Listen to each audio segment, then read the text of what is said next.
여러분 이제 시편이 7개 남았습니다. 7개. 오늘 3개 하면 4개 남을 것 같고요. 그러면 저희들 조만간에 저희들 이제 끝날 수 있을 것 같습니다. 2년 정도 가네요. 2년. 시편 정말 원래는 한 6개월 생각하고 시작했다가 2년을 가면서 제 마음속에 그런 생각이 들었어요. 제가 평생 볼 시편을 내가 다 봤다. 이런 느낌을 갖고 있어요. 정말 그 정도로 시편이 그러니까 좋았다는 느낌도 있고 정말 그냥 다 똑같아 보이던 시편이 이렇게 다를 수가 있구나. 이런 생각도 저는 굉장히 오랫동안 해온 것 같고요. 오늘 여러분 계속 다윗의 시편이 진행돼요. 그래서 보시면 알겠지만 다윗의 시편이 저희가 시편의 맨 앞부분에 굉장히 많은 부분의 다윗의 시편과 비교되면서 아마 오늘도 저희가 읽으시면 도움이 될 거라고 생각하고요. 목이 메이네요. 독일을 이겨야 할 텐데 오늘 그죠? 네, 계속 그죠? 손흥민이 월급이 13만 원으로 줄면 안 되는데 많이 생각을 하면서 목숨 걸고 뛰던데 정말. 여러분 오늘 143편은요 다윗 시편 중에 개인 애가입니다. 개인의 탄식, 하나님 앞에 하나님 내 기도를 들어주십시오 이렇게 간구하는 시편입니다. 그런데 특별히 오늘 비슷한 기도의 내용들이 있지만 그 가운데 다윗이 하나님을 어떻게 다시 힘든 중에도 어려움 중에도 다시 붙잡게 되는지 이런 이야기에 나오게 되고요. 한번 먼저 1절부터 6절까지 읽고 저희가 이야기를 나눠보도록 하겠습니다. 같이 읽어볼까요? 시작. 주님 내 기도를 들어주십시오. 애원하는 내 소리에 귀를 기울여 주십시오. 주님의 진실하심과 주님의 의로우심으로 나에게 대답해 주십시오. 살아있는 어느 누구도 주님 앞에서는 의롭지 못하니 주님의 종을 심판하지 말아 주십시오. 원수들이 내 목숨을 노리고 뒤쫓아와서 내 생명을 땅에 짓이겨서 죽은 지 오래된 사람처럼 흑암 속에서 묻혀 살게 하였습니다. 내 기력은 약해지고 놀란 심정은 박동조차 멎어 버렸습니다.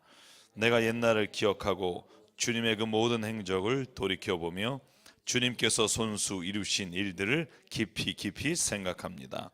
내가 주님을 바라보며 내 두 손을 펴 들고 기도합니다. 메마른 땅처럼 목마른 내 영혼이 주님을 그리워합니다. 아멘. 여러분 오늘 본문의 시작이 기도를 들어주십시오. 하나님 내가 지금 애원합니다. 내가 정말 애간장이 끊는 마음으로 기도합니다. 하나님 이 기도를 좀 들어주십시오. 이렇게 주님께 기도한 다음에 2절이 독특해요. 다른 시편에 없는 내용 중에 하나인데 하나님 앞에 이렇게 고백하는 거예요. 하나님 살아있는 사람 중에 주님 앞에서 의롭지 않은 사람 의로운 사람이 어디 있습니까? 다 의롭지 않지 않습니까? 여러분 이게 죄송해요. 제가 좀 밑밥을 까는 거죠. 하나님 나도 특별히 다를 게 없습니다. 나도 정말 주님 앞에 부끄러운 사람입니다. 내가 주님 앞에 원수를 정말 물리쳐 달라고 기도할 만한 자격이 없는 사람입니다. 이런 얘기를 하는 거예요.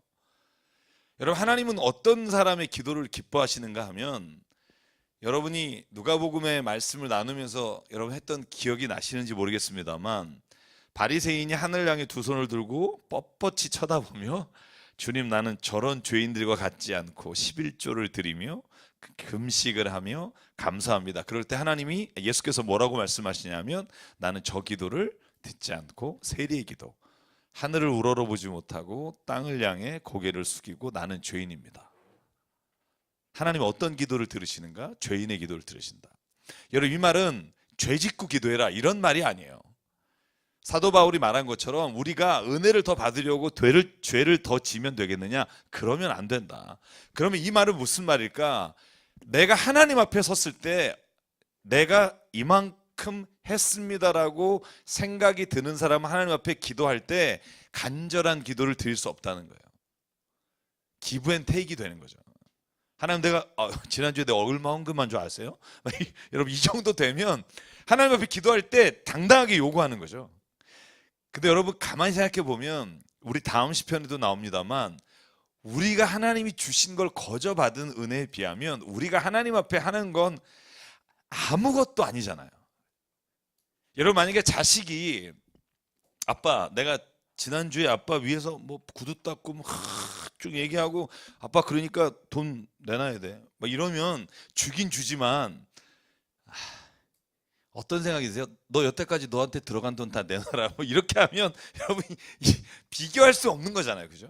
그러니까 마치 우리가 하나님 앞에 내가 만약에 예배 드리고 뭐 주일 성수하고 뭐 하나님 앞에 내가 가지고 있는 11조 드리고 막 이러면 굉장히 대단한 거. 그리고 또 뭐 여러분 또 우리 교회 또 요즘 그 안 하던 짓 하자 이게 지금 유행이라 막 배알이 꼴리고 막 그런데도 막 제가 아는 집사님이 한 분 그러시더라고요. 여자분이 목사님 죽을 것 같아요. 왜 뭐 남편한테 요즘 하는데 여기 막 이렇게 소름이 돋아요. 근데 지난주 여쭤봤어요. 그래서 요즘 어때요? 그러니까 근데 남편이 이렇게 조금씩 하는 걸 보니까 기분이 좋다, 신난다. 그러니까 안 하던 짓 하는 게 여러분 쉽지 않습니다만 안 하던 짓 하면서 얻어지는 게 뭐냐면 내가 하나님 앞에서 그죠? 받은 모든 것들이 거저 받은 거니까 그냥 내가 모든 사람에게 할 때 아무리 내가 많이 한다 그래도 하나님의 주신 거에 비하면 정말 보잘것없다. 여러분 이 생각을 가지고 하나님 앞에 기도하면 그 기도는 하나님 앞에서 간절한 기도가 될 수밖에 없어요. 감사의 기도가 될 수밖에 없어요. 여러분 기도하다 보면 그래서 깨닫는 게 뭐냐 하면 감사해요. 어제 저녁에 우리 권사님들하고 콘서트장을 갔다 왔어요. 우리 복음성가 콘서트장 막 가신 분 중에 막 울고 그죠? 막 같이 그 은혜 나눴던 기억이 나는데 찬양의 가사가 그런 거였어요. 뭐냐면 힘을 내세요, 힘을 내세요 이런 건데 우리가 고난이 닥쳤을 때 고난의 뒤편을 보지 못하니까 늘 낙마하고 넘어지는데 하나님은 그 고난의 뒤편에 준비하신 게 있다. 힘을 내세요. 그러는데 같이 갔던 우리 환우가 막 정말 많이 우시더라고요. 그러면서 벌떡 일어나서 막 찬양하시는데 제가 보면서 저도 벌떡 일어나서 찬양하고 여러분 우리가 눈에 보이는 게 자꾸 내가 한 거 막 내가 노력해서 이룬 거 하나님 앞에 내가 노력해서 드린 거 막 이런 것들이 보이는 건 내가 아직 하나님의 은혜를 온전하게 체험하지 못해서 그래요. 우리가 아무리 해도 하나님 앞엔 부족해요. 그것만 인정하면 저는 살아가면서 우리가 하나님 앞에 드리지 못할 게 없다고 생각해요. 이런 바울이 말하지 내 생명도 아깝지 않다. 내가 달려갈 길과 내게 주신 그리스도 예수의 그 사명을 감당하기까지 내 목숨도 아깝지 않다. 여러분 이 말이요 뭐 하나님이 헌신해라 이런 말이 아니라 내가 은혜를 체험하면 아깝지가 않은 거예요. 왜냐하면 그 은혜가 이미 내 삶을 막 사로잡고 있기 때문에. 오늘 다윗이 뭐라고 말하냐면 하나님 내가 하나님 앞에 있으면 죄인이고 의롭다 말할 수 있는 존재가 아닙니다. 그러나 주님 내가 주님 앞에 간구하는데 원수의 손에서 나를 좀 지켜주십시오. 얼마나 힘드냐 하면 여러분 3절 4절 보면 원수들이 내 목숨을 노리고 뒤쫓아와서 내 생명을 땅에 짓이겨서 죽은 지 오래된 사람처럼 흑암 속에서 묻혀 살게 했습니다. 여러분 이거 읽어보면 느낌 오시죠? 그죠? 원수들이 나를 짓이겨서 내가 마치 깜깜한 흑암 안에 있는 것처럼 혼자 외롭게 있다는 거예요. 여러분 이런 경험 있으십니까? 여보세요? 밥 먹고 피곤한 시간이죠? 네. 이런 경험 있어요. 막 진짜 아무도 나를 도와줄 수 없고 그냥 흑암 안에서 혼자만 있는 것 같은 기분. 이런 기도문이 굉장히 많아요. 사도 바울도 그런 고백하잖아요. 마치 그 고통이 너무 커서 나는 내가 스스로 죽은 사람처럼 여겼습니다. 이런 고백들이 성경에 있잖아요. 여러분 그런데요. 오늘 이 죽을 것 같고 막 혼자 있고 그냥 흑암에 막 괴로운데 이 시인이 다시 하나님 앞에 간구하고 기도하고 주님을 향해 두 손을 번쩍 들고 기도할 수 있었던 이유가 오늘 본문 5절에 나와요.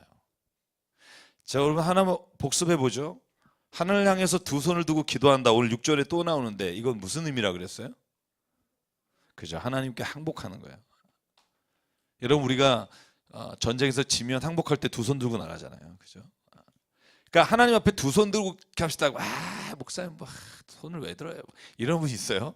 그냥 우리가 하나님 앞에 두 손 들자는 거예요. 뭐 저한테 두 손 들라는 게 아니라.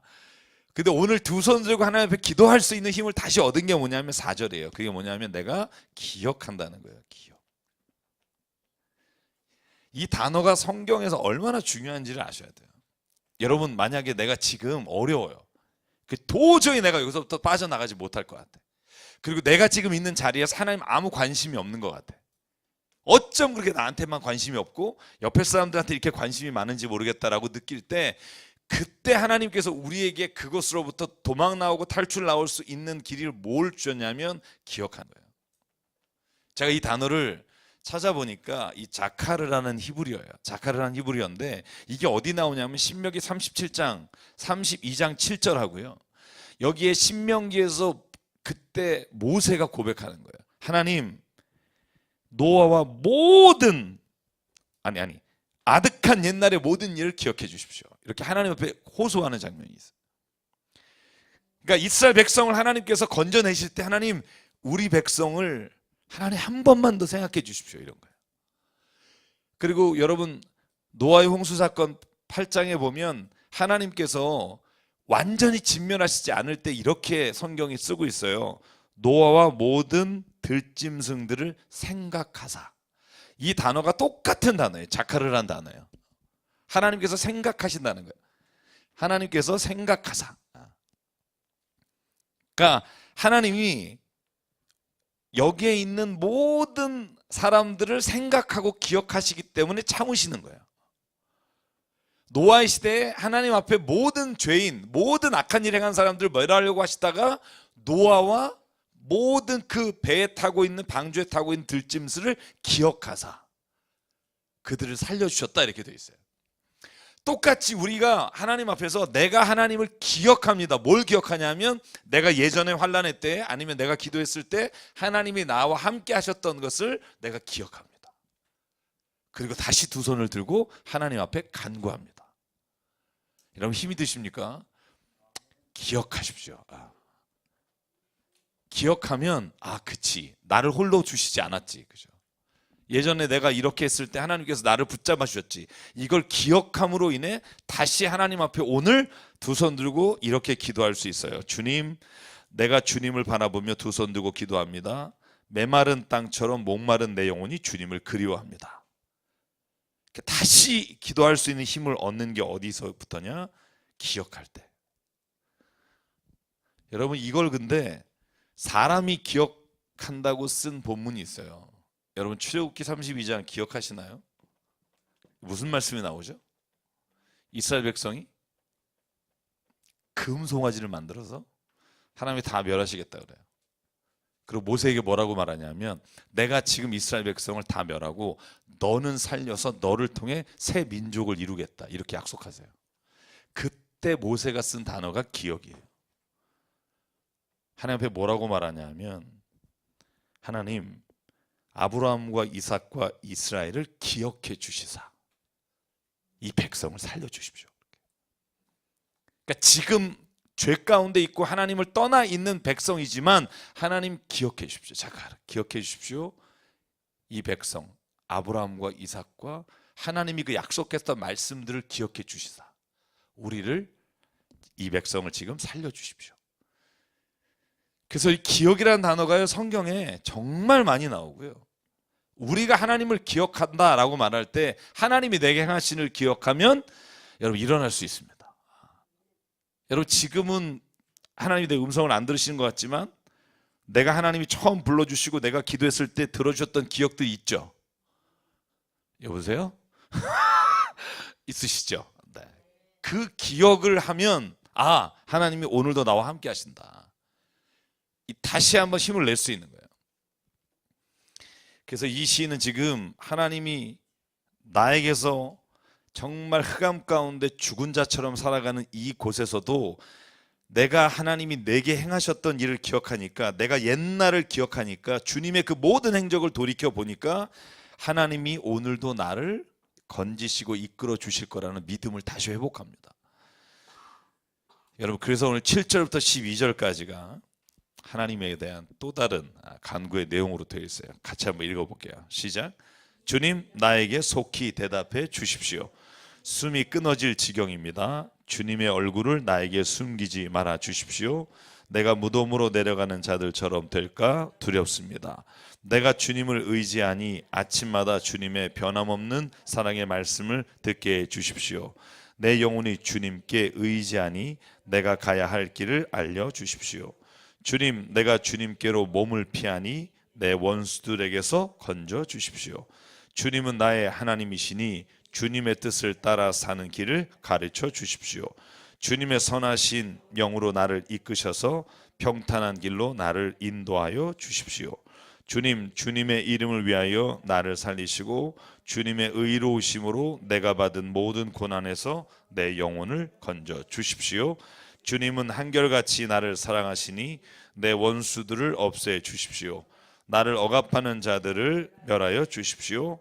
나는 주님의 종입니다. 아멘. 여러분, 오늘 여기서 나오는 17절부터 11절까지 시작되는 단어들 몇 개를 보면 내가 주님을 의지한다는 단어가 제일 많이 나와요. 이 고백이 아마 시편에서 하나님을 향해서 고백하는 가장 저는 위대한 고백이라고 생각해요. 주님을 전적으로 의지하는 거. 조금만 의지하면 나도 힘들고 하나님도 힘들고, 의지할 거면 전적으로 의지하고, 내가 만약에 시도해서 여러 가지가 안 됐더라도 하나님을 다시 의지하는 믿음이 있는 사람에게는 하나님이 그 마지막에 하나님께서 이루실 일을 보여주신다는 거죠. 그리고 오늘 11절에 이 다윗이 하는 기도가 저는 이스라엘 백성들이 많은 하는 기도 중에 하나인데요. 나를 건져내 주십시오. 그리고 그 이유를 뭐라고 말하냐면 주님의 이름을 위하여. 여러분, 우리도 이런 말 많이 하죠.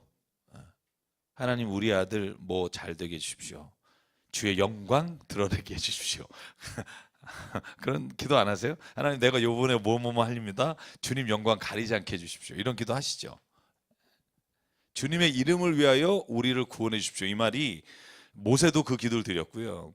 이스라엘 백성들은 그 기도를 드려요. 그러니까 나를 오늘 건져주시는 게 하나님 나를 위해서가 아니라 내가 진짜 주님의 사람이니까 나를 통해서 만약에 하나님의 일을 이루어주시면 다른 믿지 않는 사람들이, 다른 민족들이 하나님이 우리를 택하셔서 우리를 그의 민족으로 삼으시고 백성 삼으신 걸 아니까 우리가 되는 것을 보고 다른 이방 민족들이 하나님의 살아계심을 알게 될 겁니다. 이게 모세가 한 말이잖아요. 그러므로 우리를 당신의 이름을 위하여 구원해 주십시오. 여기는 당신의 주님의 이름을 위하여 살려주십시오. 이렇게 기도합니다. 그러면 여러분, 역으로 말하면 이렇게 기도했으면 어떻게 해야 돼요? 이렇게 기도했으면 그 기도대로 살아야죠. 그러니까 나에게 하나님이 뭔가를 해주셨어. 그러면 내가 기도한 것처럼 하나님, 내가 당신의 이름을 위하여 나를 그러면 고쳐주셨다면, 나를 회복시켜 주셨다면 내가 기도한 대로 당신의 이름을 위하여 살아야죠. 근데 우리는 기도할 땐 그렇게 하고 이루어지면 아유 고맙습니다.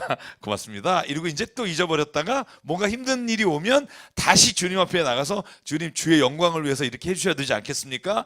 이게 정말 무한반복, 그죠? 무한반복, 재생 이렇게 되는 거죠. 그래서 하나님이 때로는요 저와 여러분의 이 사이클을 끊어버리신다니까요. 왜냐하면 네가 지금 기도하는 게 헛된 것 혹은 거짓으로 하나님 앞에 구하는 것이라는 걸 보여주시기 위해 때로는 우리의 이 사이클을 끊어버리시고 고난 가운데 우리를 두시는 거라고 저는 생각해요. 왜 하나님 나를 고난 주십니까? 왜 이렇게 힘들게 하십니까? 네가 기도한 대로 네 삶에서 네가 살아가는 것을 내가 보기를 원하신다. 저는 그 하나님의 뜻이 있다고 생각해요. 그래서 오늘 이 143편 말씀 드리면서 두 가지 단어 주목했으면 좋겠어요. 기억하시고 주님의 이름을 위하여 기도했으면 그 기도한 대로 하나님 앞에 반드시 그 이름에 합당하게 저희들이 살아가기를 간절히 원합니다. 그러면 행복해요. 행복이 멀리서 오는 게 아니고요. 진짜 행복은 내가 하나님께서 주신 말씀을 따라 살 때 행복하고요. 믿는 사람은 거기를 벗어나면 괴로워요. 아무리 좋은 게 와도. 그래서 오늘 143편 그렇게 말씀을 정리하고 넘어가겠습니다. 144편. 제가 오늘 145편까지 말씀을 전하고 독일전을 위해서 기도하고 네.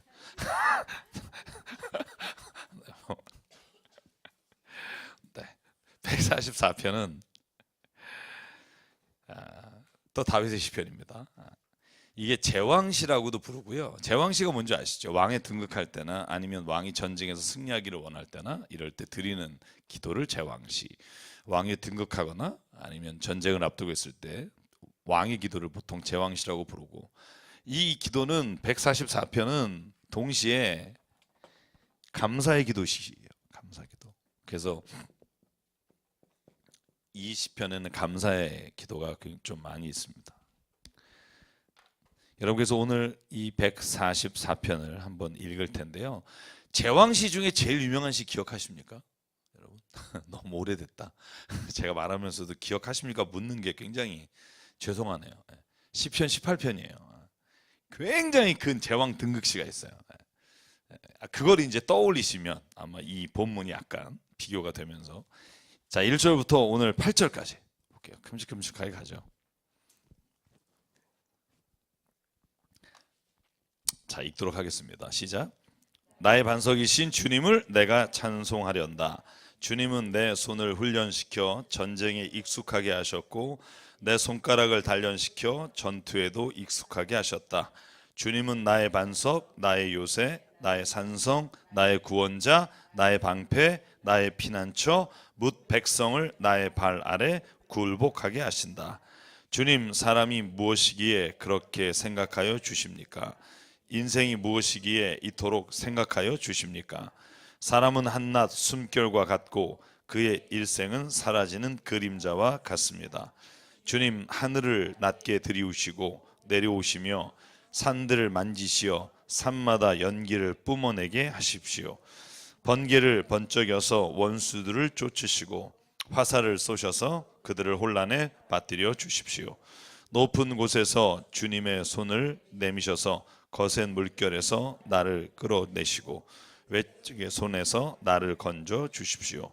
그들의 입은 헛된 것을 말하며 그들의 맹세하는 오른손은 거짓으로 속이는 손입니다.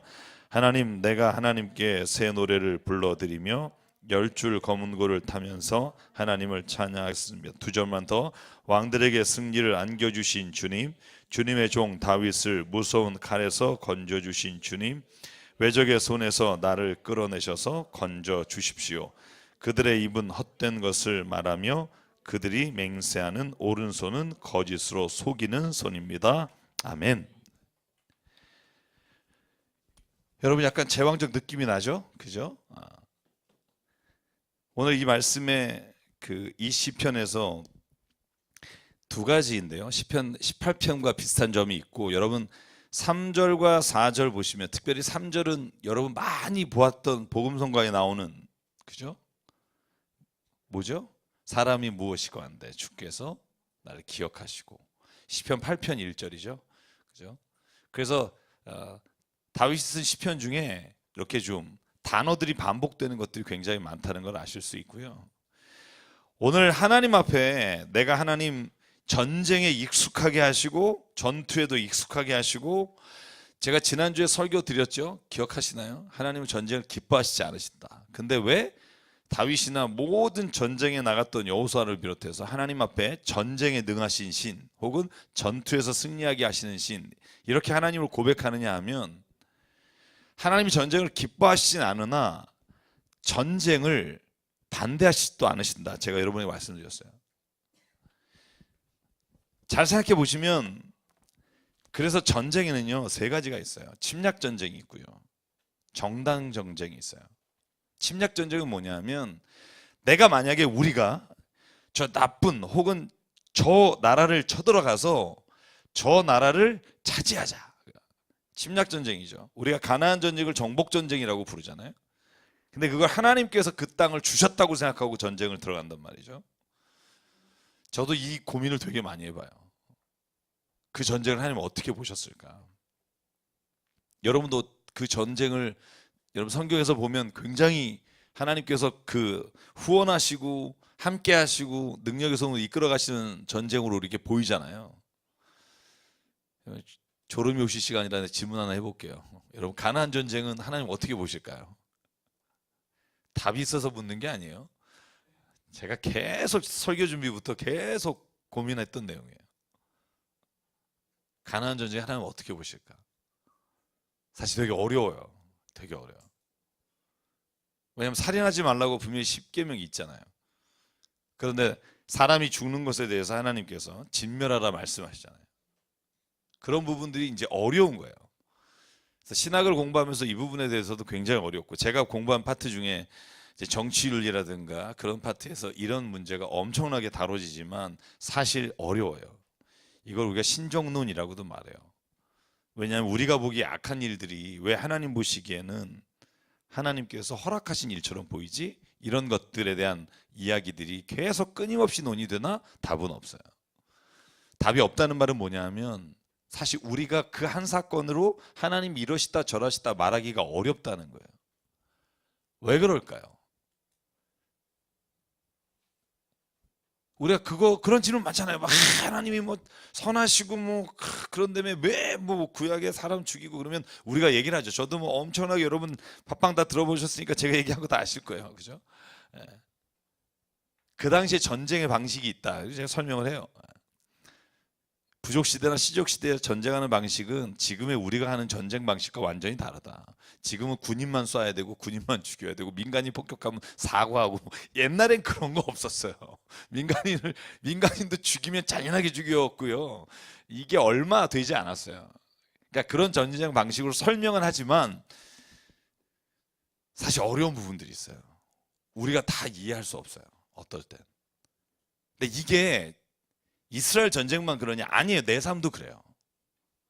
어떤 때 하나님이 진짜 막 기도하면 막 기가 막히게 들어오셔서 막 와, 이제 진짜 하나님과 나는 일심동체다 이러고 생각하고 가다 보면 막 어느 날은 막 더 하나님이 뭐 나를 던지나 거기다 막 이런 느낌이 들 때가 있어요. 이건 뭐 막아주시지 않는 정도가 아니라 나를 이렇게 막 밀려서 굴르고 계신다는 느낌이 들 때가 있고, 이해할 수가 없을 때가 있어요. 여러분, 그런데 오늘 제가 11절을 한번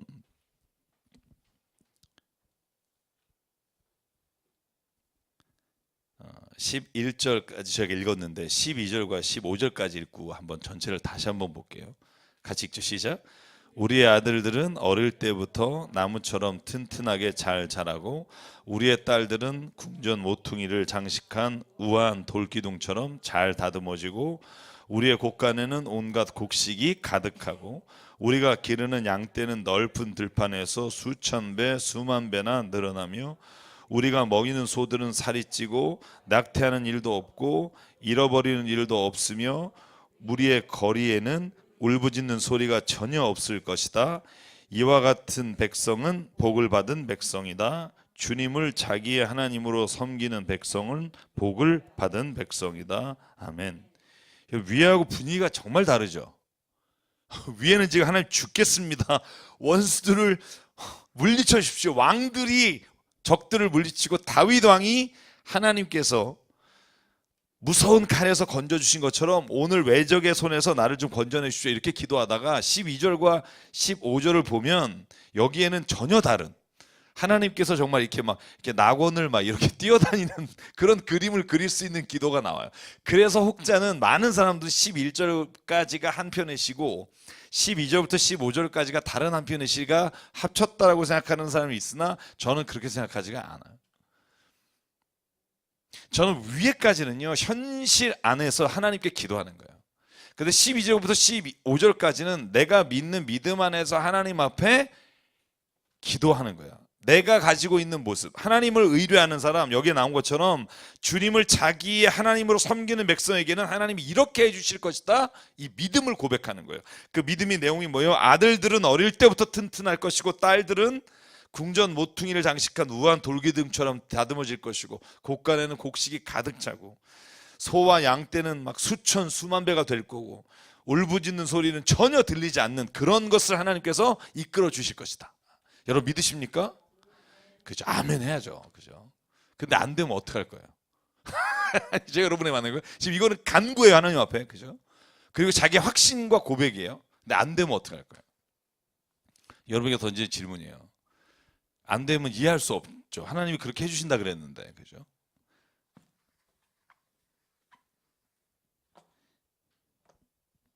제가 믿음에 대해서 도식을 혼자 있을 때, 혼자 있을 때 이렇게 다이어그램 만드는 게 저는 취미 생활이에요.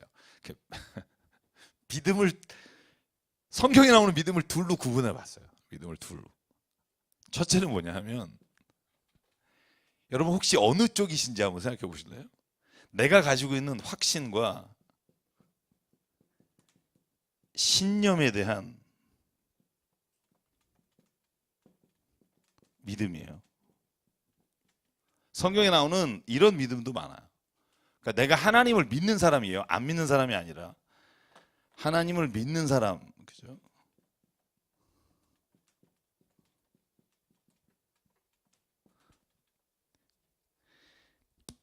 근데 성경에는요, 이런 확신과 신념에 대한 믿음이 아니라 하나님에 대한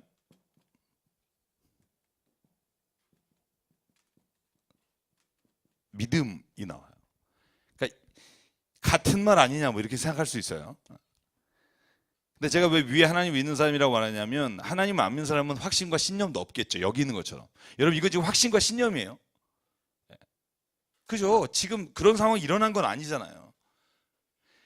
그러니까 확신과 신념에 대한 믿음을 가지고 고백하는 사람 많고, 그걸 진짜 하나님을 믿는 거라고 생각하는 사람이 있어요. 근데 성경은 이 둘을 구분해요. 자, 이제 무슨 말인지 모르겠어요. 지금 더 이렇게 정신없는 분이 있는데 제가 이게 좀 풀어 설명하면 이래요. 잘 보실래요?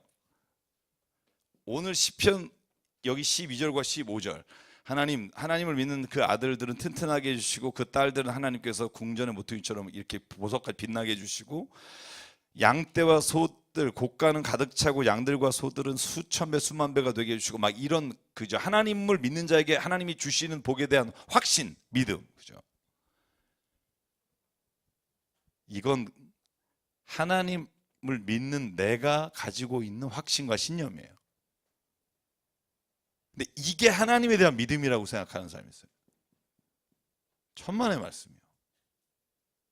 왜 제가 아까 첫 번째 질문, 왜 내가 원하는 대로 안 되고 내가 이해 못하는 게 있지? 반드시 있죠. 왜? 내가 하나님이 아닌데. 우리가 모든 것의 이유를 다 알아요? 몰라요. 하나님은 다 아신다고 우리는 믿어요. 그죠? 그러니까 어떤 분은 이래요. 이 확신과 신념이 믿음이라고 생각해요. 그러면서 막 성경 구절 여러 개 돼요. 네가 겨자씨만 하면 믿음 말씀을 저 산을 들어 바다에 던지라 하면 던져질 것이요. 막 이러면서 그죠? 할 수 있거든 이 믿음. 믿는 자에게 능치 못하면 없다. 그죠? 이 확신과 이거에 대한 믿음이 하나님을 믿고 있다고 생각해요. 근데 성경은요, 아니요. 하나님에 대한 믿음은 이 확신에 대한 믿음과 달라요. 그래서 그 믿음의 가장 대표적인 게 누구냐면 다니엘이에요. 하나님이 분명히 나를 저 풀무불 안에서도 구원해 주실 분이다, 그럴 수 있는 분이라고 난 믿는다 이거예요. 이건 확신에 대한 믿음, 그죠? 확신에 대한 믿음이에요. 그죠? 내가 만약에 지금 이 어려움에 하나님 나 건져내 주실 거야, 이 확신에 대한 믿음이 있어요. 그러나 다니엘은 뭐라고 말해요? 그 다음에 사실 성경에는 그리 아니하실지도라는 단어는 없어요. 예? 예. 없어요. 그 복음성가에 나와요. 그죠? 믿는다. 그러나 내가 저 안에서 어떠한 일이 일어나도 나는 너에겐 절하지 않겠다. 여러분 이게 얼마나 다른지를 아세요? 저는 이 두 개가 저의 인생에서, 저희 신앙에서 항상 저를 가늠하는 기준이에요. 제가 이번에 제주도 가면서도 그런 얘기 했어요. 우리가 기도하니까 하나님이 반드시 바다를 파도를 멈추게 하시고 장마도 멈추게 하시고 우리가 가는 일정이 다 될 거라고 믿는다. 그런데 만약에 비 올 경우를 위해서 준비하자. 그러면 다른 사람이 믿음이 없어서. 여러분 잘 보세요. 내가 하나님은 그러신 분이라고 믿어요. 날 사랑하시니까. 그럴 수 있는 분이에요. 여러분이 있는 모든 상황 가운데 하나님은 건지실 수 있는 분이에요. 전 그걸 믿어요. 근데 문제는 뭐냐면 하나님이 그러지 않을 수도 있는데 내가 그걸 이해하지 못할 때가 있다는 거예요.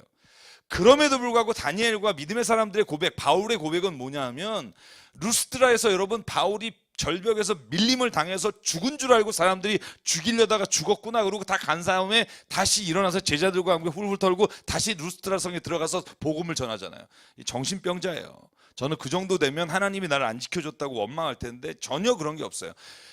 그분들은 뭘 믿었냐 하면 하나님을 믿었다니까요. 그러니까 하나님은 선하시고 하나님은 모든 것을 아시고 창조하신 분이고, 여러분 시편의 찬양은 왜 하나님을 찬양한다고 두 가지 딱 여러분 잊지 마시라고 딱 두 가지예요. 하나님을 찬양한 이유. 첫 번째 창조하신 하나님을 찬양하라. 두 번째 구원하신 하나님을 찬양하라. 그래서 모든 죄와 모든 질병과 모든 고난에서 건져주신 하나님은 구원의 하나님이시고, 구원의 하나님을 찬양하시기 전에 여호와 우리 주여, 주의 창조하신 모든 것. 오늘 2절에 나오는 단어가 뭐예요? 나는 하나님 앞에 비하면, 나는 4절이군요. 숨결에 불과하고 나는 그림자에 불과합니다. 그죠? 여러분 이 말이 뭐냐면, 내가 하나님을 믿고 나니까, 알고 나니까 나라는 존재는 숨결. 여러분 숨결이라는 단어를 내가 히브리어를 찾아보니까 이 단어가 breath라는 뜻도 있지만 vain이라는 뜻이 있어요. empty라는 뜻이 있어요. 헛된 존재, 정말 볼 것 없는 존재, 정말 아무것도 아닌 존재. 이게 숨결이라는 단어예요. 그림자는 뭐예요? 하나님이 비추지 않으면 결코 나타날 수 없는 존재예요. 여러분 그림자라는 건 뭐냐 하면 내가 혼자서 뭔가 드러낼 수가 없는 거예요. 하나님이 비춰야만 그 반대편의 그림자가 드러나듯이, 나는 하나님이란 존재가 없으면 살아갈 수조차 없는 존재, 이런 존재라는 고백을 하는 거예요. 그리고 나서 여러분 그런 존재인 걸 깨닫고 하나님 앞에 뭐라고 말하냐면, 나는 하나님, 내가 이렇게 하나님께서 이루신 일들이 있음을 봅니다. 창세기에서도 출애굽기에서도 하나님 홍해도 건너게 하셨고, 하나님 바울이 기도할 때 수건만 닿아도 하나님 병자를 고치셨고, 그러니까 나는 하나님이 그렇게 하시는 걸 믿습니다. 그러나 주님, 저는 내가 확신과 신념을 믿기보다 하나님을 믿습니다. 하나님이 내 인생에 무엇을 주셨다면 하나님이 결코 못하시는 분이 아니기에 그걸 주셨을 때 뜻이 있을 겁니다. 그게 하나님에 대한 믿음이에요. 성경이 우리에게 요구하는 믿음은요, 네 믿음이 없다라고 하실 때, 적다라고 할 때 이런 확신이 없다는 말이 아니에요. 여러분 이 확신은요, 세상 사는 사람도 다 있어요. 지성이면 감천이다, 이런 거 다 갖고 열심히 노력하면 다 하늘이 도울 거다, 여러분 이런 정도의 확신은 다 갖고 있다니까요. 근데 그분들에게 없는 게 뭐냐 하면 하나님에 대한 믿음이에요. 내 삶에 지금 이렇게 보잘것없이 보여도, 야, 나 하나님이 함께하는 사람이야. 내가 비록 하나님 이렇게 하시는 분인 줄 믿는데 내 인생에서 지금 그게 안 이루어져도 나는 하나님을 살아계시다고 믿어. 여러분 스데반이 마지막 죽음을, 돌 던지는 사람들 향해서 죽을 때조차도 그를 쳐다보며 여러분 이런 믿음이 있었던 거예요. 하나님, 내가 불쌍하다고 느끼지 않아요. 돌 맞으면서. 여러분 적어도 하나님이 이런 살려주신 걸 여러 번 경험한 스데반, 아는 스데반은 이런 신념은 있었겠죠. 하나님 말씀 메시지 전하면 돌을 던지는 게 휙휙 이렇게 휙휙 빗나가고 살 수 있다라는 믿음이 왜 없겠어요. 그런데 스데반은요, 돌을 맞기 전에 기도한 게 아니라 돌을 맞으면서 그 순간에도 뭘 믿었냐 하면 하나님을 믿은 거예요. 저기 앉아있는, 나에게 돌을 던지는 그 사람들을 위해서 불쌍히 여기는 기도를 할 수 있었던 건, 그는 자기가 지금 죽어가는 순간에도 하나님은 살아계시고 자기를 보고 계시다고 하늘 향해 눈을 열어 하늘을 보며 그는 하나님 앞에 갈 수 있는 믿음이 있었던 거예요. 저는 제가 그래서 이런 표현을 여러 개로 바꿔서 여러분에게 설교한 적이 있어요. 하나님 같은 것들을 보지 말고 하나님을 주목하라. 여러분 내 확신과 신념을 믿고 나서 낸 결과가 뭔지 아세요? 내가 확신과 신념을 믿으니까 이렇게 될 거라고 믿었어. 여러분 여기 나온 것처럼 양떼들이 수만 배 수천 배. 그런데 안 되면 우리의 결론은 뭐냐면 하나님 없구나. 그죠? 왜냐하면 내가 생각하는 그 일이, 그 확신이 이루어지지 않으면 하나님 없는 거네, 이렇게. 그러니까 이게 역순이에요. 신앙의 거꾸로 가는 거예요. 하나님은 살아 계시다는 걸 믿으면 그리고 하나님은 그의 선하신 일을 사랑하는 자녀에게 좋은 것으로 주시는 분인 줄 네가 모르느냐. 여러분, 이 말을 예수께서 하신 걸 믿으면 악한 놈도 지 자식한테는 돌을 달라면 누가 떡을 달라는데 돌을 주고 이렇게 말씀하시는 분임을 믿으면 여러분, 우리가 이 확신은 갖고 있으나 이 너머에서 일하시는 하나님을 볼 수 있을 때 진짜 믿음이 있는 거예요. 여러분, 저와 여러분이 그 믿음이 있었으면 좋겠어요. 그 믿음. 그게 하나님이 믿으라고 하는 거예요. 이 위에 건 안 믿는 사람 없다니까요. 어떤 사람도. 그러니까 믿음의 사람들은요, 위기의 때에 빛을 발한다고 말하고요, 고난의 때 그가 그리스도인지 아닌지를 볼 수 있다는 거예요. 왜냐하면 하나님은 살아계시니까. 만약에 주님이 살아계시다는 걸 믿지 못한다 하면 이 확신조차도 하나님에 대한 확신이 아니에요. 그러니까 저는 오늘 이 12절부터 15절은요, 따로 된 시라고 보기보다 저는 이 시인이 하나님 앞에 내가 진짜 흑암 속에 죽을 만큼 힘들고 외적의 손에서 너무너무 힘들고 그럼에도 불구하고 나는 하나님 앞에 내 기도가 이렇게 들어주시는 분이라고 믿고 15절의 마지막에 여러분 우리에게 이렇게 선포하는 거예요. 15절만 같이 읽어볼까요? 시작. 이와 같은 백성은 복을 받을 백성이다. 주님을 자기의 하나님으로 섬기는 백성은 복을 받은 백성이다. 아멘. 이 복은 제가 늘 말하지만 내가 생각하는 확신과 복이 아니라 하나님이 주시는 복이에요.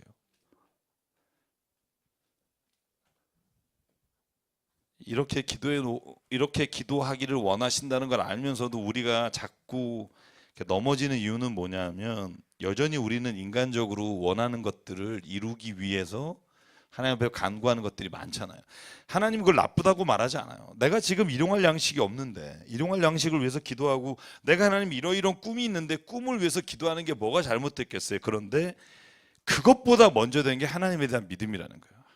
하나님은 살아계시고 자연 만물을 보며 이 하나님이 우주를 창조하시고 나를 창조하셨다면 나에 대한 인생의 계획이 있을 거다. 여러분, 저와 여러분에게 이 믿음이 있으면 어떤 상황에서도 흔들리지 않고 갈 수 있어요.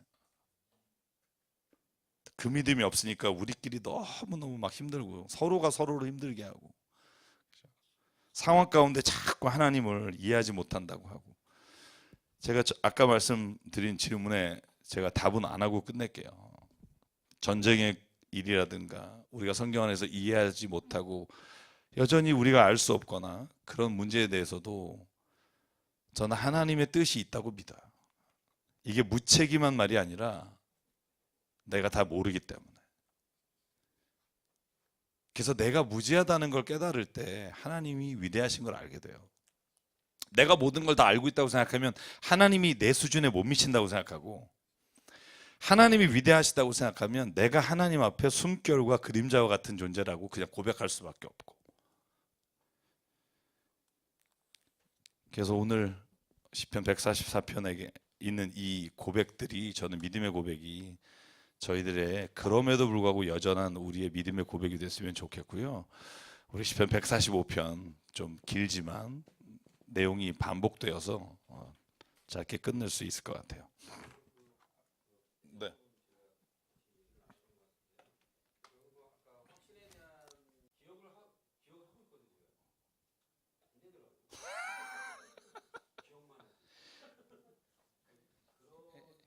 그러니까 우리가 얼마나 우쭐하는 존재냐면요. 예를 들어서 제가 제주도에 비 안 올 거다 확신하고 딱 갔는데 진짜 비가 딱 그 시간에 안 와요. 막 2시간 딱 안 와. 막 폭풍 오다가 딱 그 시간에 비가 잔잔하고 막 뭐 내가 말하는데 그럼 어떻게 되는 줄 아세요? 거봐.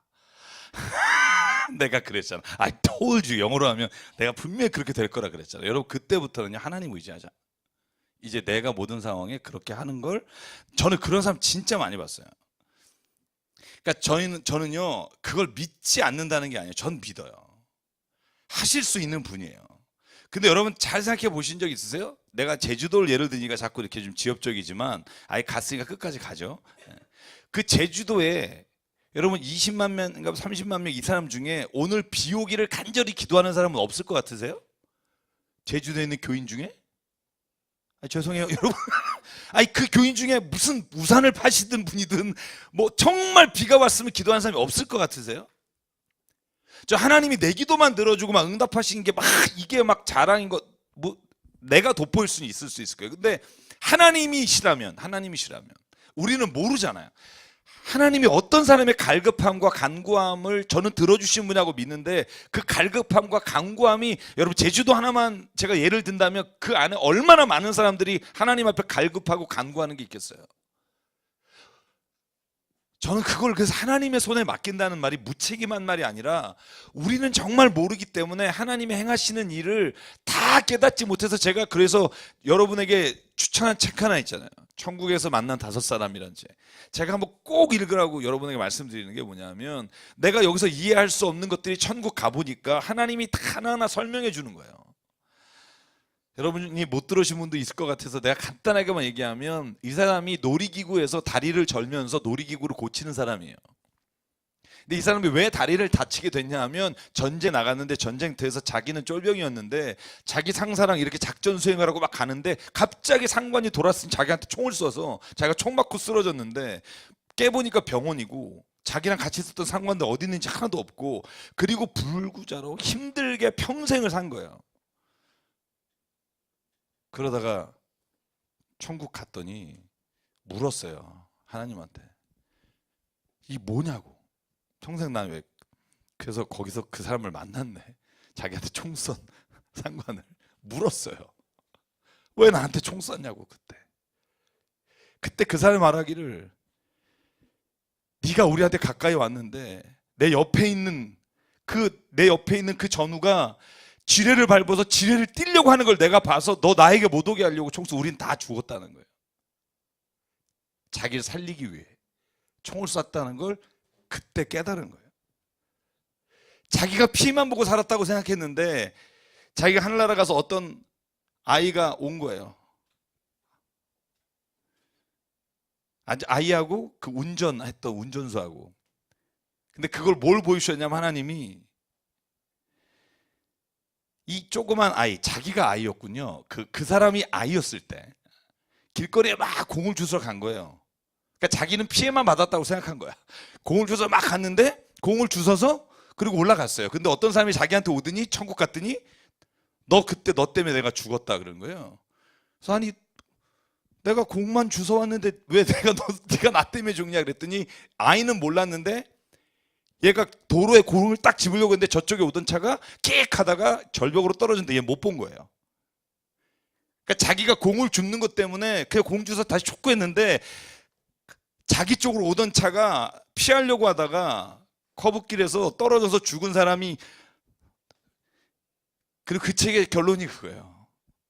지금은 네가 다 알 수 없지만 네가 하나님 나라 가면 다 알게 할 될 거다. 그래서 저는 바울의 말씀이 기억난다 그랬잖아요. 지금은 거울을 보는 것 같이 힘이 안 나. 그때는 얼굴과 얼굴을 대하여 볼 것 같이 말씀해 주실 거다. 여러분 이해할 수 없으세요? 근데 하나님을 믿으세요. 왜냐하면 하나님을 제가 믿으라 강요하는 게 아니라 천지 만물을 보면 그냥 아무런 전제 없이 이 존재하는 걸 보면 창조하신 분이 있구나라고 말할 수밖에 없어요. 저는 그게 당연하다고 생각해요. 우리가 인간의 교만함과 합리적인 생각들을 버리고 그냥 만물을 있는 그대로 보면 모든 것은 창조자가 있고 만든 자가 있다는 거. 음식을 만들어도 요리한 사람이 있고 작물 재배를 보면 그 재배한 사람이 있듯이 모든 존재를 창조하신 분이 있다고 믿고 바라보는 자에게 하나님이 그 삶에서 보여주시는 것들을 알게 하시는 거 있다는 거예요. 그래서 여러분 잘 모르시겠다. 그럼 일단 믿으세요. 이게 헛된 걸 믿으라는 게 아니라 하나님의 살아계신 믿는 자에게는 그 다음이 보여요. 근데 그 믿음이 없는 사람은 거기가 절망이에요. 끝이에요. 이제는 아무것도 할 수가 없어요. 그래서 오늘 144편 그렇게 마무리하고 질문 주셔서 145편 21절입니다. 좀 깁니다. 그래서 다 읽진 않고 부분적으로만 좀 읽어볼게요. 일단 1절부터 9절까지 읽어볼까요? 자, 시작. 나의 임금님이신 하나님, 내가 주님을 높이며 주님의 이름을 영원토록 송축하렵니다. 내가 날마다 주님을 송축하며 영원토록 주님의 이름을 송축하렵니다. 주님은 위대하시니 그지없이 찬양받으실 분이시다. 그 위대하심은 측량할 길이 없다. 주님께서 하신 일을 우리가 대대로 칭송하고 주님의 위대한 행적을 세세에 선포하려 합니다. 주님의 찬란하고 영광스러운 위엄과 주님의 놀라운 기적을 내가 가슴 깊이 새기려 합니다. 사람들은 주님의 두려운 권능을 말하며 나는 주님의 위대하심을 선포하려 합니다. 사람들은 한량없는 주님의 은혜를 기념하면서 주님의 의를 노래할 것입니다. 주님은 은혜롭고 자비로우시며 노하기를 더디하시며 인자하심이 크시다. 주님은 모든 만물을 은혜로 맞아주시며 지으신 모든 피조물에게 긍휼을 베푸신다. 13절까지요. 주님께서 지으신 모든 피조물이 주님께 감사 찬송을 드리며 주님의 성도들이 주님을 찬송합니다. 성도들이 주님의 나라의 영광을 말하며 주님의 위대하신 행적을 말하는 것은 주님의 위대하신 위엄과 주님의 나라의 찬란한 영광을 사람들에게 알리려 함입니다. 주님의 나라는 영원한 나라이며 주님의 다스리심은 영원 무궁합니다. 주님이 하시는 말씀은 모두 다 진실하고 그 모든 업적에는 사랑이 담겨 있다. 아멘. 여기 신학적인 내용도 좀 있고요. 성서에 대한 이야기도 좀 있고. 여러분 요 145편 여러분 기억나시나요? 알파벳 알렙부터 그 쭉 알파벳으로 쓴 시편을 뭐라 그런다 그랬죠? 아크로스틱이라고 그랬죠. 그죠? 아크로스틱. 그러니까 여러분 보시면 시편 145편은요. 처음 앞부분에 이게 다윗의 시다라는 것 다음에 알렙부터 시작해요. 그 다음에 베트 김멜 달렙. 그래서 2, 3, 4, 5는 계속 알파벳 순으로 가요. 그런데 여러분 질문해야 돼요. 히브리 알파벳이 몇 개예요? 죄송해요. 괜히 물어봤네. 네, 22개죠. 그죠? 그러면 22절이 나와야 되잖아요. 근데 여기 몇 절이에요 지금? 21절이죠. 뭐가 빠졌을까요? 예, 눈이라는 게 빠졌어요. 눈 중간에 맴눈이라고 할 때 영어로 하면 이제 MN 같은 거예요. N. 그게 몇 절이냐면 13절이에요. 여러분 그래서 재밌어요. 13절 뒤에 가로친 거 있죠. 여러분 읽을까 말까 고민했던 거. 그죠? 가로친 거 있죠. 그걸 가만히 보시면 왜 가로쳤겠어요? 재밌어요. 여러분 우리가 보고 있는 그 성경은 마소라 사본이라고 해요. 그 마소라 사본. 근데 그 사본이요. 145편에 눈이라고 하는 알파벳은 빠져 있어요. 그래서 그냥 실었어요. 성경에. 그랬는데 70인역에는 한 절이 더 있어서 이 눈이라고 하는 우리가 가로친 그 성경 구절이 들어있어요. 그래서 22절이 완성이 됐는데 학자들은 그렇게 생각했어요. 아, 이 70인역이 뭐냐면 히브리어 성경을 헬라어 성경으로 번역한 건데 이 70인역에는 아, 임의대로 첨가를 했구나. 그래서 뺐었어요.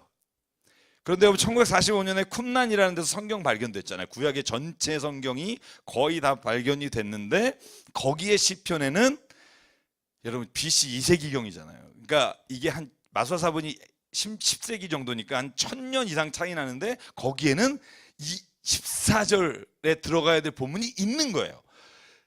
얼마나 기쁘겠어요. 그러니까 원래 있었던 것인데 마소라 사본에 빠졌구나. 이렇게 된 거예요. 그래서 여러분 장절을 또 추가하면 되게 복잡하다고 제가 말씀드렸죠. 지금 발견되는 성경 사본마다 추가될 거 계속 넣으면 12-1절, 12-3절 이렇게 나가야 돼요.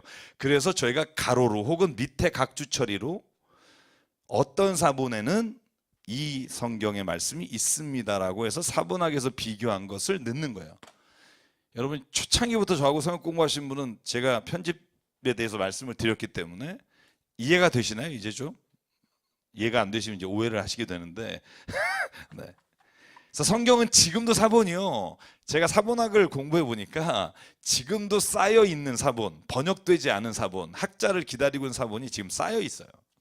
그래서 그거가 두루마리든 아니면 그 코덱스든 간에 지금 그 사본을 그 흐릿하게 비에 젖은 것도 있고, 그래서 이것을 지금 다 원생을 해서 다시 원복을 한 다음에 그걸 다시 번역을 하는 작업들을 해야 되는데, 그렇게 되면 또 조금씩 성경이 지금 판이 나올 때마다 이 밑에 각주 부분이 된다는 거죠. 제가 그래서 여러분에게 맨 처음에 성경사본하면서 말씀드렸어요. 성경은요, 여러분이 굉장히 우습게 볼 만한 책이 아니에요. 세상에서 이렇게 해석하기나 편집하기나 사본학이 발달된 서적은 성경밖에 없어요. 적어도 수백만 명의 신학자들이요, 성경의 한 단어를 가지고요, 지금도 이 본문의 말씀이 어떤가를 공부하시는 분들이, 여러분 이 성경이 지금 동안 우리 손에 오기까지 여러분 얼마나 많은 노력들이 있는지 몰라요. 저는 그게 오히려 하나님의 성경의 말씀이라고 믿어요. 지금 저희 손에 들어온 지, 구약과 신약이 좀 다릅니다만 어쨌든 우리 손에 들어온 지 그 몇천 년 동안 여러분 성경이 이 과정을 거쳐서 우리에게 지금도 계속해서 성경을 살아있다고 말하는 게 다음 판에 나오는 성경에 또 다른 게 나올 거예요. 왜냐하면 또 다른 예전의 사본이 발견돼서 한두 개의 단어가 있었던 것이 되면 성경은요 다 솔직히 났어요. 어떤 사본은 이렇게 있다, 이렇게 있다. 이게 사람이 쓰다가 추가한 건지 아니면 실수한 건지 이것도 다 기록을 해요. 여러분 그래서 우리는 몇 번째 판을 보느냐에 따라서 또 공부하시는 분들은, 성서학자들은 그걸 가지고 공부를 해요. 제 요지는 145편은 그래서 21절까지 있지만 사실 가로친 게 한 절 추가해서 22절로 보면 성경 그 A부터 Z까지죠. 알렙부터 타트까지. 자, 그래서 오늘 성경에 제가 설명만 드릴게요. 1절은 나로 시작해요. 내가 주님을 높인다고 돼 있고요. 4절에 보시면 뭐라고 돼 있죠? 주님께서 하신 일을 누가 한다? 우리가. 그죠? 그래서 1절부터 3절까지는 개인의 고백이에요. 찬양. 하나님을 찬양할 겁니다. 나는 하나님을 찬양합니다. 4절부터는 우리가 하나님을 찬송하고 우리가 위대한 행적을 세대에 선포할 거고, 그리고 나서 10절에 보면 거기는 주님께서 누가 지으신, 여보세요? 다른 성경 보세요.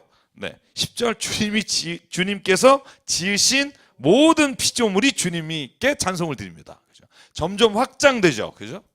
나에서, 우리에서 모든 피조물. 그죠? 그 다음에 나오는 단어가 뭐예요? 성도들이에요. 성도라는 단어가 어떤 단어일까 찾아보니까 여러분이 잘 아는 헤세드라는 단어. 그죠? 자비라는 단어도 되고 거룩하다는 단어도 번역되고, 그래서 헤세드라는 단어, 그러니까 홀리 원이라는 하시드라는 단어로, 그래서 여기에 보면 거룩한 사람이란 뜻이에요. 그걸 성도라고 번역을 했더라고요. 그러니까 성도들은 그럼 어떤 사람이냐? 여기에 보시면 주님의 나라의 영광을 많은 사람이다. 그러니까 나는 찬양하고 우리도 찬양하고 모든 피조물이 찬양하는데, 성도들, 모든 거룩한 하나님을 믿는 사람들은 뭘 하냐? 주님의 나라를 선포한다는 거예요. 여러분 주님의 나라라는 게 구약에 거의 안 나와요. 근데 여기는 지금 3번 쓰여 있어요. 주님의 나라. 나라라는 단어가 통치라는 단어예요. 하나님의 통치하심이라는 단어예요. 원래 멜렉, 왕이라는 단어에서 왔는데 주권이라는 뜻이 있어요. 그래서 주님의 나라, 그러면 주님이 다스리는 그 곳. 제가 여러분들이 말하죠. 주님의 다스리시는 나라는 꼭 교회는 아닙니다. 여러분의 집도 될 수 있고, 여러분 자신도 하나님의 거룩한 나라가 될 수 있고요. 그래서 하나님의 성도는 뭘 해야 되냐 하면 주님의 나라를 선포하고 주님의 위대하심을 찬양하고 사람들에게 알려야 합니다. 저와 여러분의 책임이 뭐냐? 주님의 나라를 알리는 거예요. 주님의 나라를 무너뜨리지 마시고 알려야 된다. 이게 오늘 성도들에게 주시는 사명이에요. 그죠? 여러분을 보고 많은 사람들이 하나님을 찬양하는 게 아니라 하나님을 이렇게, 아유 저 사람도 교회 다녀? 이러면 이제 안 되잖아요. 그래서 우리가 다 죄인이지만 덕을 끼치기 위해서 우리 자신이 하나님 앞에서 변화돼야 되는 거죠. 물론 하나님 앞에서의 거룩함을 가져야 되지만, 하나님 앞에서 성도들은 하나님의 나라를 선포하기 위해 덕스러운 삶을 살아야 되는 거죠. 여기 있는 분들은 뭐 모두가 덕스러워서 저는 더 이상 바랄 게 별로 없습니다. 네. 네. 아멘 하신 분에게는 곱절로. 네. 네. 내일 수술 받으시는 오늘 이 저녁에 같이 기도하자고 오셨는데, 야, 그 아멘 하니까 은혜가 되네요. 더 은혜가 되네. 그 다음에 14절부터는요, 하나님은 약자의 하나님이시다 하는 말씀 제가 늘 드리죠. 제가 다비드는 기독교라는 책의 마지막 챕터에 가면 기독교가 기독교 역사에 있어서 얼마나 많은 갑질을 했는지에 대한 이야기를 해요. 예수 믿는 사람, 그죠? 하나님 믿는 사람은 압제 안 하는가 해요. 여러분 15세기에 식민전쟁도 그랬고요, 십자군 전쟁도 그렇고요, 11세기 시작된 압제해요. 그 압제를 안 하기 위해서, 왜 그럼 압제를 하고 왜 그럼 우리가 압제를 어떻게 하면 안 할 수 있을까? 방법은 하나밖에 없다는 거예요. 예수께서 하신 말씀 기억하라. 예수께서 오신 이유는 세상에 낮은 자를 내가 받으러 온 게 아니라 섬기러 왔다.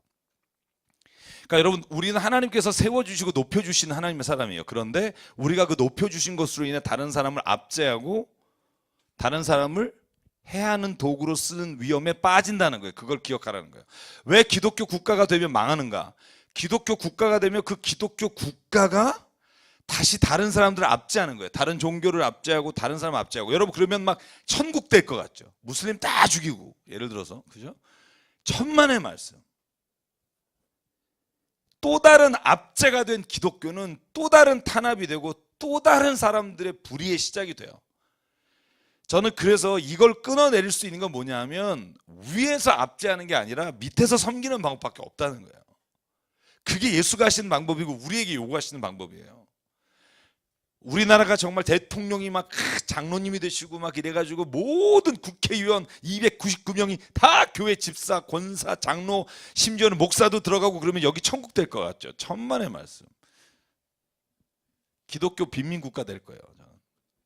왜냐하면 그게 권력이 되는 순간 다른 사람을 억압하는 기제가 돼요.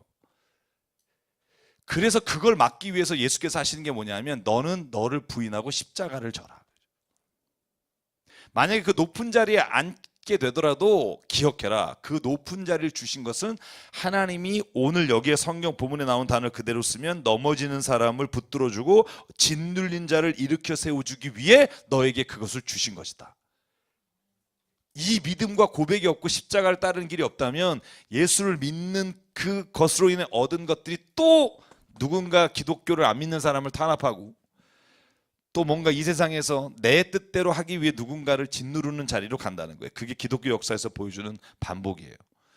그래서 절대 정치는 종교와 함께 가면 안 돼요. 항상 낮은 곳에서 따로 가야 돼요. 저는 1000명도 안 되고 어떤 사람이 쓴 1000명도 안 돼요. 저는 몇만 명일지 모르겠으나 그 기독교인이 그 거대한 로마 제국을 기독교로 바꿨으나 기독교 제국이 된 로마는 결국 기독교를 욕되게 했다. 저는 그 말이 굉장히 마음에 와닿아요.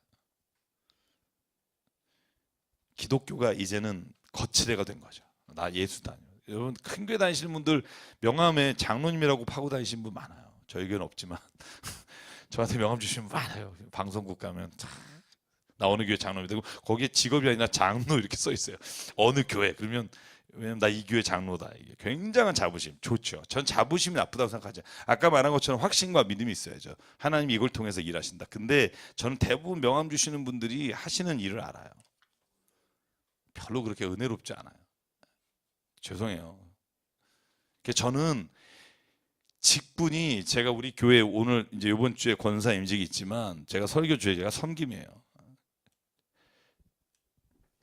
저는 오늘 시편에 한번 18절부터 쭉 나오는 단어 한번 보실래요? 마지막으로 주님을 부르는 모든 사람에게 가까이 하시고, 18절에요. 진심으로 주님을 부르는 모든 사람에게 가까이 계신다. 주님은 당신을 경외하는 사람의 소원을 이루어 주시고 그들의 부르짖는 소리를 듣고 구원해 주신다. 20절 같이 읽을까요? 시작. 주님은 당신을 사랑하는 사람은 누구나 지켜주시며 악한 사람은 누구든지 다 멸하신다.